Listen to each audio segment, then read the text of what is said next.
2월 21일 월요일. 무엇 때문에 웃는가? 신경내과학자 소피 스캇은 지식, 기술, 예술 강연인 테드 컨퍼런스에서 우리는 왜 웃는가? 라는 주제로 발표를 한 적이 있습니다. 이 강연에서 소피는 사람들이 크게 오해하고 있는 웃음의 3가지 상식에 대해서 다음과 같이 말했습니다. 첫째, 사람뿐 아니라 동물도 웃는다.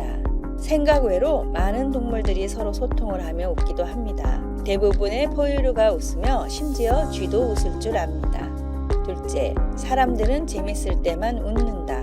하지만 웃음의 영향을 받는 건 재미있는 상황보다 함께 있는 사람의 숫자입니다. 같은 코미디 영화를 봐도 함께 보는 사람이 많을수록 웃음의 빈도가 더 많고 강도도 컸습니다. 셋째, 뇌는 가짜 웃음을 구분하지 못한다. 억지로 웃으면 좋다는 말이 그래서 나왔습니다. 하지만 뇌는 진짜 웃음과 가짜 웃음을 명확히 구분합니다. 그러나 여전히 억지로라도 웃는 것이 건강에는 조금이라도 더 좋습니다. 박사의 연구에 따르면 사람들은 정말로 웃겨서 웃기보다는 사람과의 관계 때문에 웃는다고 볼 수 있습니다. 사람들의 관계 속에서 웃음이 가득한 관계를 만드십시오. 얼굴의 표정은 마음의 표현입니다. 표정을 바꾸면 마음도 바뀝니다. 웃음은 얼굴의 꽃입니다. 성경은 항상 기뻐하라고 합니다. 기쁨의 표현이 바로 얼굴에 피는 꽃, 웃음입니다. 오늘의 말씀. 우리가 감사함으로 그 앞에 나아가며 시를 지어 즐거이 그를 노래하자. 시편 95편 2장. 오늘의 찬송 91장 슬픈 마음 있는 사람. 오늘의 만나 주님 때문에 웃고 주님 때문에 기뻐하게 하소서. 먼저 웃음을 줄 수 있는 바르고 유쾌한 사람이 됩시다. 2월 22일 화요일. 축복을 기다림. 방콕에 인기 있는 한식당은 지난 수년간 매일 조금씩 채워가며 계속 끓여온 육수로 만든 수프를 제공합니다. 영원한 국이라 불리는 이 방식은 중세 때부터 유래되었습니다. 가끔은 남은 음식이 며칠 후 더 맛있어지는 것처럼 오랫동안 끓이면 맛이 우러나와 독특한 맛을 만들어냅니다. 그 식당은 태국에서 가장 맛있는 육수로 여러 번 상을 받았습니다. 좋은 일들은 종종 시간이 오래 걸리곤 하지만 사람들은 기다리는 것을 힘들어합니다.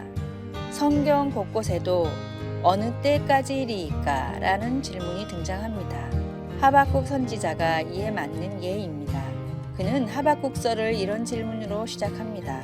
여호와여, 내가 부르짖어도 주께서 듣지 아니하시니 어느 때까지리이까? 하박국은 하나님이 무자비한 바벨론 왕국의 침략을 통해 그의 나라 유다를 심판하신다는 것을 예언하면서 남을 착취하는 부패한 백성이 번성하는 것을 하나님이 어떻게 그냥 내버려 두시는지를 놓고 씨름했습니다. 그러나 하나님은 소망을 주시며 그분의 때에 다시 회복하시겠다고 약속하셨습니다. 이 하나님의 도움의 묵시는 정한 때가 있나니 비록 더딜지라도 기다리라. 지체되지 않고 반드시 응하리라. 바벨론 포로 생활은 70년 동안 이어졌습니다. 인간의 셈으로는 긴 시간이지만 하나님은 언제나 신실하시고 그분의 말씀을 지키십니다. 하나님의 가장 큰 축복에 어떤 것은 오래 걸릴 수 있습니다. 비록 더딜지라도 계속 그분을 바라보십시오. 하나님은 완전한 지혜와 돌보심으로 모든 축복을 준비하십니다. 하나님은 기다리면 언제나 좋은 것을 주십니다. 하나님께 어떤 축복을 기다리고 계십니까? 축복이 언제 임하든 관계없이 그분을 어떻게 경배하시렵니까? 말씀. 비록 더딜지라도 기다리라. 지체되지 않고 반드시 응하리라. 하박국 2장 3절. 찬송 366장 어두운 내 눈 밝히사. 기도. 제 삶의 모든 시기에 선하시고 신실하시니 감사합니다. 무엇보다도 하나님을 기대하며 바라보게 하소서. 아멘. 2월 23일 수요일. 한턱의 정의. 평소 친하게 지내던 회사원 2명이 저녁을 먹으러 갔습니다.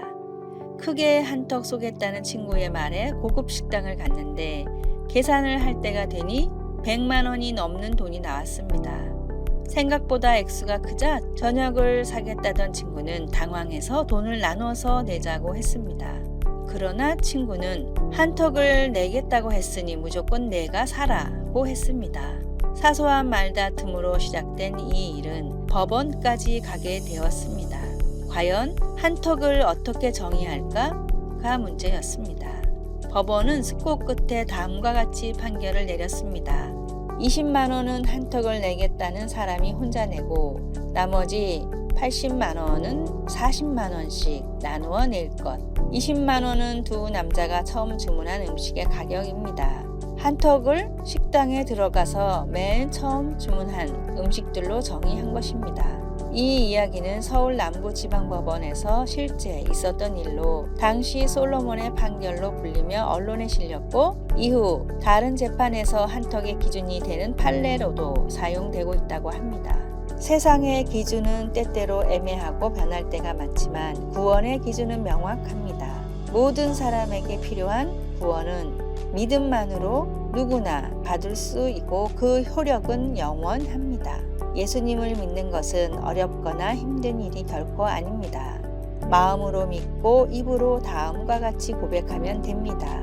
나는 예수님을 구주로 마음에 받아들이며 그분을 믿습니다.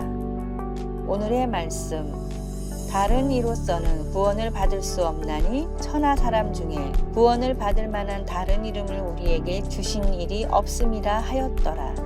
사도행전 4장 12절. 오늘의 찬송 285장 주의 말씀 받은 그날. 오늘의 만나 친절을 베풀 때에도 주님이 주신 지혜로 합시다.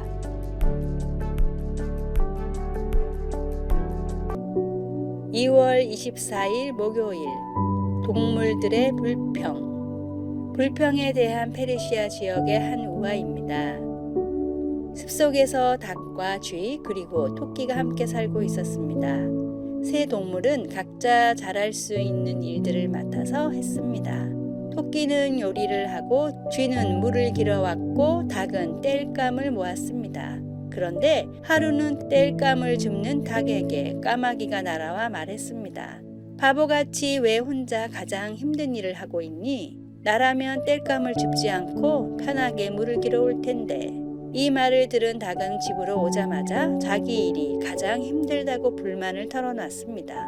결국 닭의 제안으로 서로의 담당이 바뀌었는데 나무를 하러 간 토끼는 늑대에게 잡아먹히고 물을 뜨러 간 닭은 부리로 물통을 제대로 들지 못해 물을 길다 빠져서 죽고 말았습니다.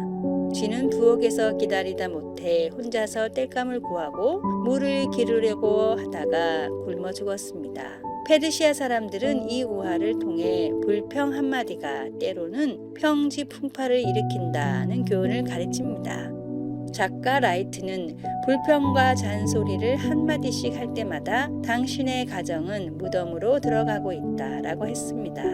가정, 직장, 교회, 어디에도 불평과 불만이 쓸모 있는 곳은 없습니다. 우리 마음밭에 원치 않는 씨앗이 날아와 싹을 틔운다면 당장 뽑아버려야 합니다. 교만, 시기, 비방, 욕심, 불평 같은 잡초를 싹이 날 때 뽑지 않으면 마음은 잡초로 가득 차 버릴 것입니다.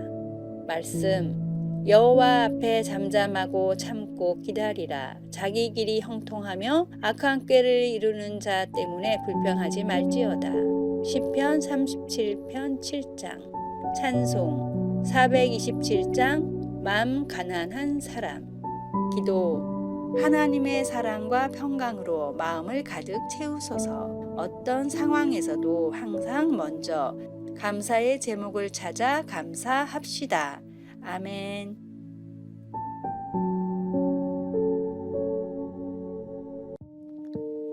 (2월 25일) 금요일.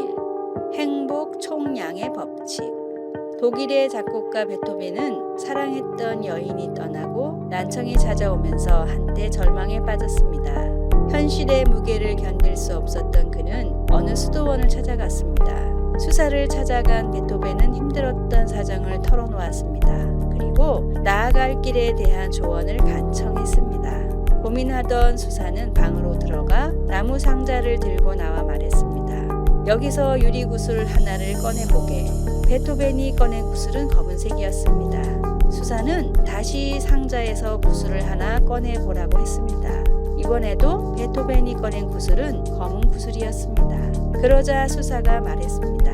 이보게, 이 상자 안에는 10개의 구슬이 들었는데 8개는 검은색이고 나머지 2개는 흰색이라네. 검은 구슬은 불행과 고통을, 흰 구슬은 행운과 희망을 의미하지. 어떤 사람은 흰 구슬을 먼저 뽑아서 행복과 성공을 빨리 붙잡기도 하지만 어떤 이들은 자네처럼 연속으로 검은 구슬을 뽑기도 한다네. 중요한 것은 아직 8개의 구슬이 남아있고 그 속에 분명 흰 구슬이 있다는 거야. 행복 총량의 법칙이라는 것이 있습니다. 인생을 살면서 누구에게나 같은 양의 행복이 찾아온다는 것입니다. 따라서 이제까지 고통스러운 일만 많았다면 이렇게 생각하십시오. 앞으로는 행복할 일만 남았다. 이것이 고통 속에서도 희망을 품을 수 있는 이유입니다. 오늘의 말씀, 범사에 감사하라. 이것이 그리스도 예수 안에서 너희를 향하신 하나님의 뜻이니라.